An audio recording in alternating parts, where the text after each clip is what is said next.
Hello, everyone. Welcome back to our Family Matters interview series. This month, we're going to be talking about brain health. If you don't use it, you lose it. The importance of brain health. We are joined today by our expert, Lynn Young. Lynn, could you give us an introduction? Of course. Thanks for having me today. So, as Abby said, my name is Lynn, and I'm a speech language pathologist by background. My role at Mansbach Health Tools, home of the BCAT, is the Vice President of Operations. And we create a lot of cognitive assessment tools and intervention resources for folks with cognitive impairment. So, I'm excited to be joining you today to talk about this topic. Thank you so much for being here. Sure. We're going to start off just talking a little bit about brain health. We hear a lot about, brain health and overall wellness and how it's important for our health.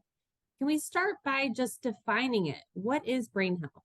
Sure. So when we think about brain health, we're really talking about maintaining sort of that optimal brain functioning. And we're thinking about things like your mental functioning, your cognitive processes. We know that as folks get older, the brain ages and it can impact a number of different areas. So it can impact thinking skills, some of our sensory input, vision and hearing.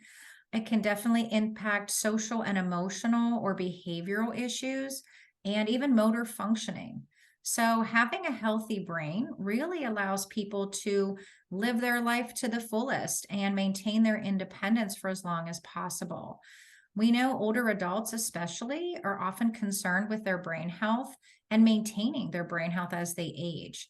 They may have friends or family members who are experiencing some changes, and that can be a little bit scary to see people that you know and have known for a long time start to have memory concerns, difficulty paying attention, all of those kinds of things that come with aging. So when we think about normal aging and keeping solid brain functioning, that's the ultimate goal, right? So when we think about brain health, we want to maintain the good brain health that we have. And if we're having any changes in cognition or thinking skills or memory issues, we want to slow that down. We want to minimize those impairments and minimize the way they impact our day to day.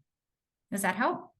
It does. It's a lot to consider, and it's more than just working on one thing or another. It's really a whole combination of things. Exactly. So a lot of our older adults, as you mentioned, they're concerned about, their thinking skills, their memory, and their cognition. What should they know about the benefits of protecting and proactively protecting their brain health or their brain from any kind of cognitive decline or a dementia or Alzheimer's? Yeah, that's a good question. It's not uncommon, right, for older adults to have concerns about dementia, and Alzheimer's disease is one type of dementia. There's no cure for Alzheimer's disease. So that can be a little bit scary to think about, that could happen to someone that you love or to yourself. So connecting to brain health tools, understanding resources that are out there can really be beneficial for older adults. The good news is they have the ability to take those proactive steps and to find things that will put them on the right path to healthy brain aging. So hopefully today they'll walk away with some tips and resources and some suggested ways to get them started on that path. So you mentioned those proactive steps. Is there anything in particular that the older adult can do, to identify where they're at risk and anything that they could do to start so they can start making changes right away? Yeah, absolutely.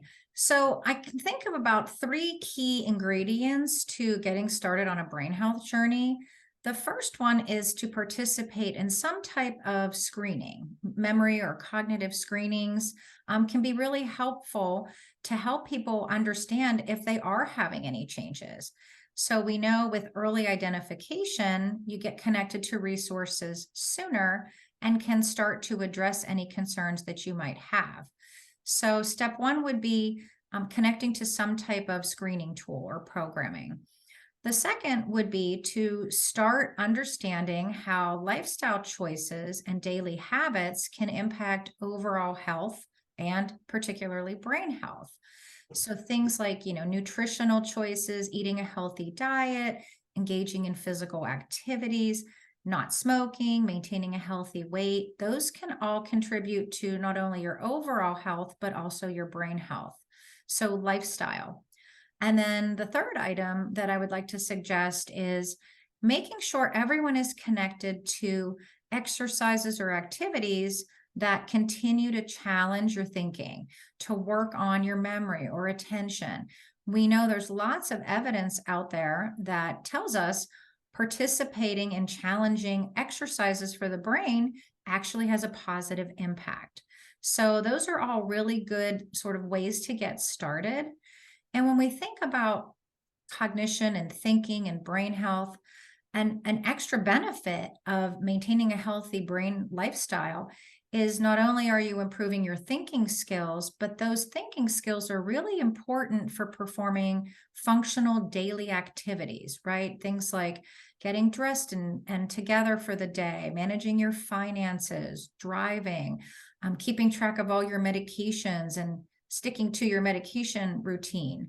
So we want to make sure that people are as successful as possible for as long as possible and can maintain their independence, whether they're living at home or in some other setting.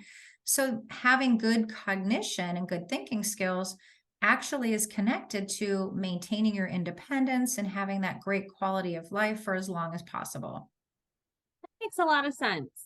And you shared a lot of great information, and I'd like to get a little bit more in detail if we can, Sure. starting with the screening tools. It might be helpful if older adults know how to get connected to a screening tool so that they can identify if they're having any issues with their memory.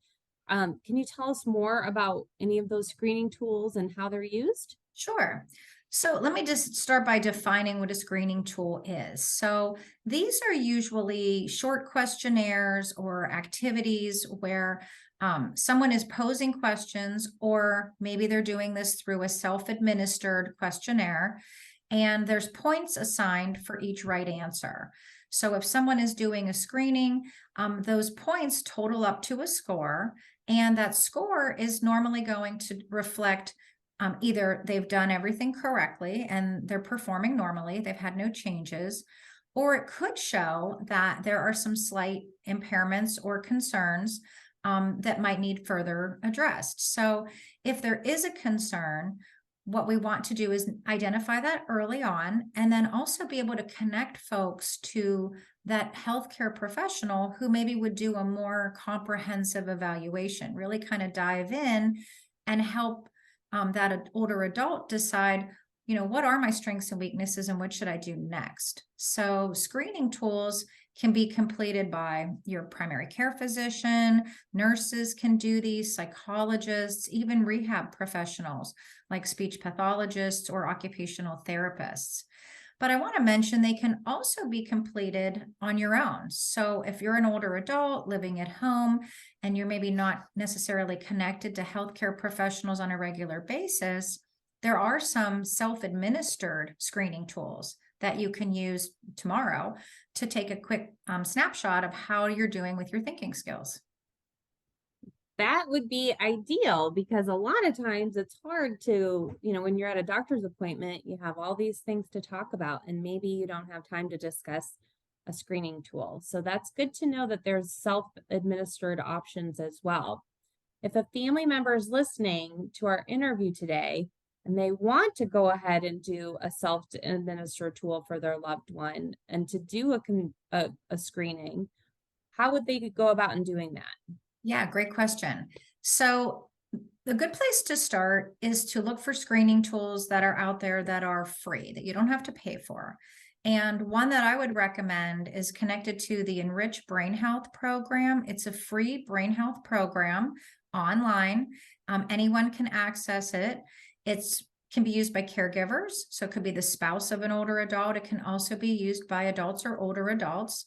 And it's found at the website www.enrichvisits.com. And this site houses multiple tools for brain health, resources that older adults and families can use to kind of help them get started on this journey of maintaining their brain health. And there's one particular screening tool there. It's called My Mem Check, kind of like memory check. And it takes just a few minutes to complete.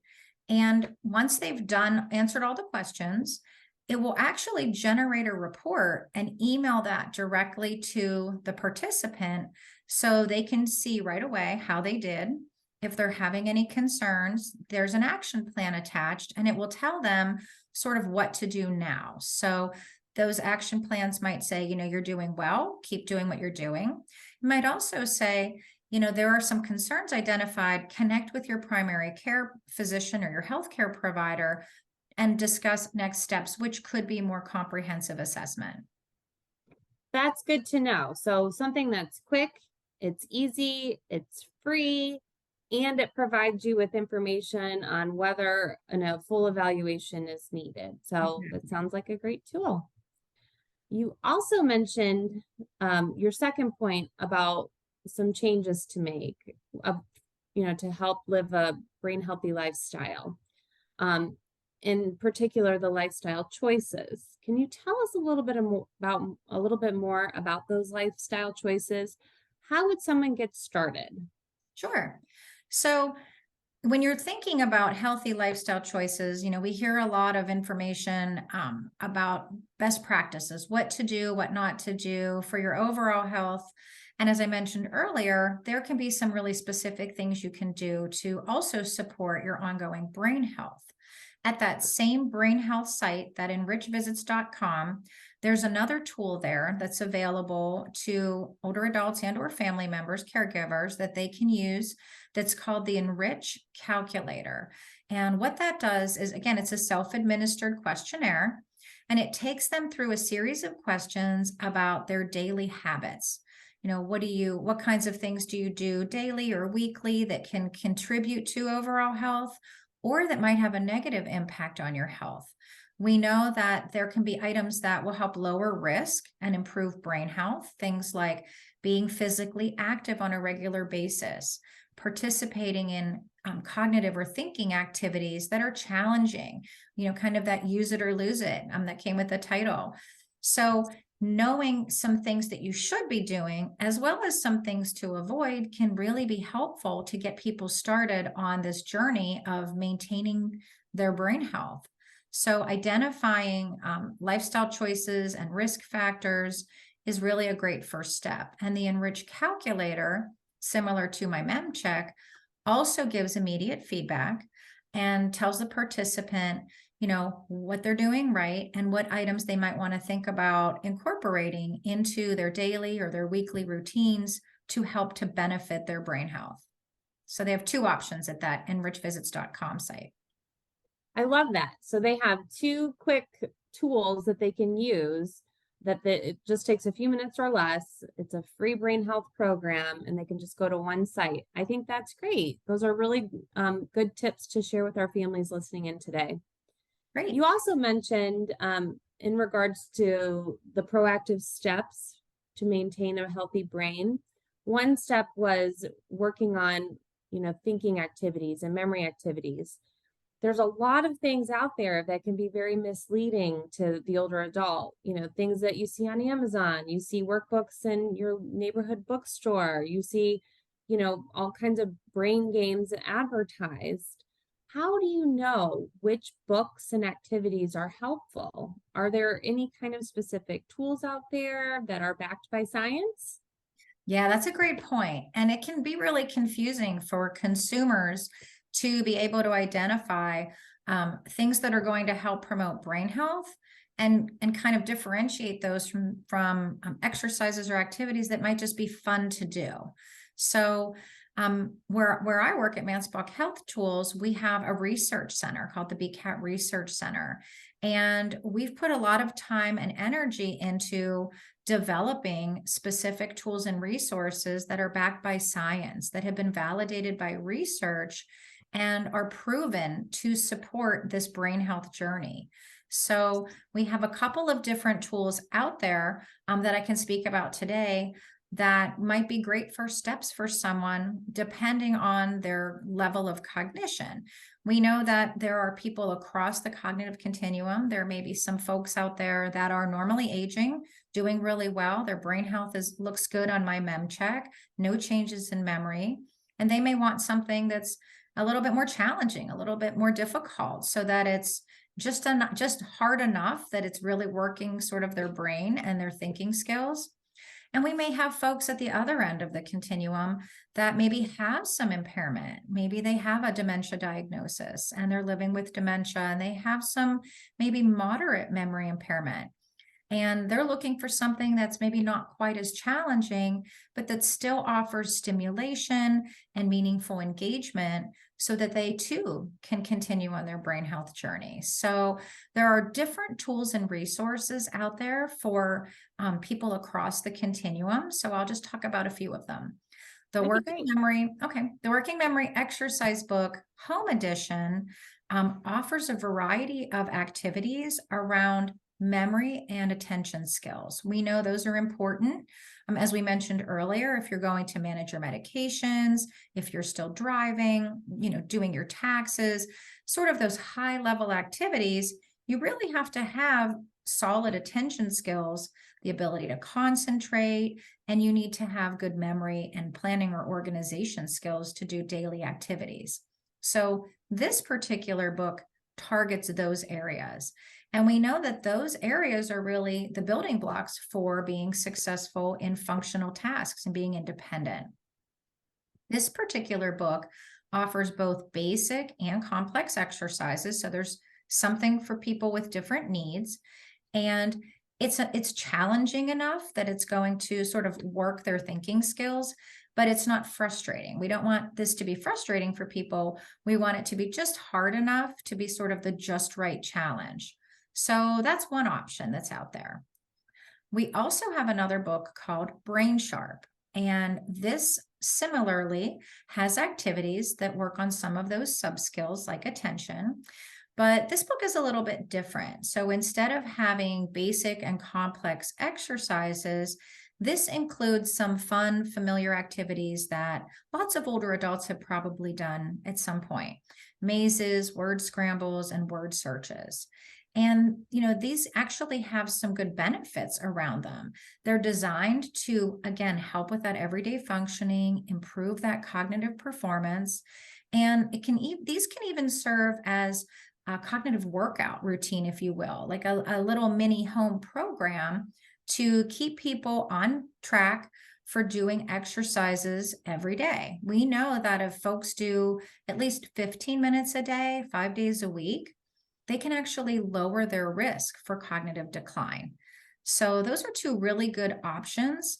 They're self-directed workbooks, so the person would have to be able to sort of open the book and work their way through the pages, unless they have a family member or a caregiver who can sit next to them and help them kind of read the directions and get started. The last item is our MEMPICS book series, and these are really a favorite for those folks out there that may have more moderate cognitive impairment. These books promote cognitive health and meaningful engagement for people with known memory concerns.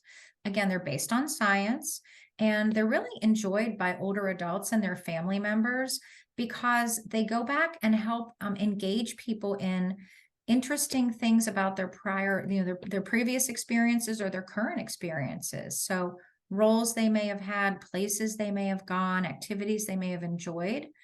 And again, these can really be important when promoting meaningful engagement, giving folks with impairments an opportunity to engage with someone and do a shared activity. So each MEMPICS book has multiple chapters, and each chapter has a picture, some fun facts, some questions, and then a story. And what's really interesting is some people use these in person. They can do them, sit side by side, read the story together, look at the pictures, but they can also be done virtually. So if you have a family member that maybe lives out of town, if you each have the same book, you could kind of do this together over FaceTime or, any other platform. Can be really fun, and it's an activity that even folks with moderate impairment can enjoy. So, during COVID, a lot of people really like to use this as a way to connect with their families that they couldn't see. People were using the stories as bedtime stories for their grandchildren, or connecting with their spouse or their older adult children across the miles when they weren't able to get together. So, and just another really great option. So there's multiple things out there for people across the cognitive continuum. Those books sound great. Thank you for the in detail explanation about the books. And it sounds Sure. like, they are backed by science, which, I'm sure our families listening in really want to hear about. We are almost out of time. Any final thoughts or resources we should mention for the older adult and their families who are interested in getting started with the brain health program? Sure. Our Enrich Brain Health program also offers an opportunity for people to sign up to receive information from us. So we can send them information multiple times a week through their email if they sign up for what we call the Enrich membership. And that provides them health tips. We send out educational information, but we also send out a free brain exercise of the week every Monday. So if people have financial hardships or they're looking for extra tools just to use in their own day to day to enhance their brain health, they can take advantage of this free brain exercise every week. And it gets them started on that path to having some kind of cognitive wellness program. The last thing I'll mention is there is a new program out there called 15 for Me, where you take 15 minutes a day to work on your own personal wellness journey. And it does include cardio exercises, centered breathing or meditation, and a cognitive piece. So that could be something that's useful for both older adults and or their family members or caregivers. So there's lots of things out there that people can explore and try. Great. Thank you so much. This is really great information. Thank you so much for all of your knowledge that you've shared and for all of the great resources. We really appreciate it. Thank you to the families for tuning in. Thank you. Thanks for having me. Bye Take care. bye. Bye bye.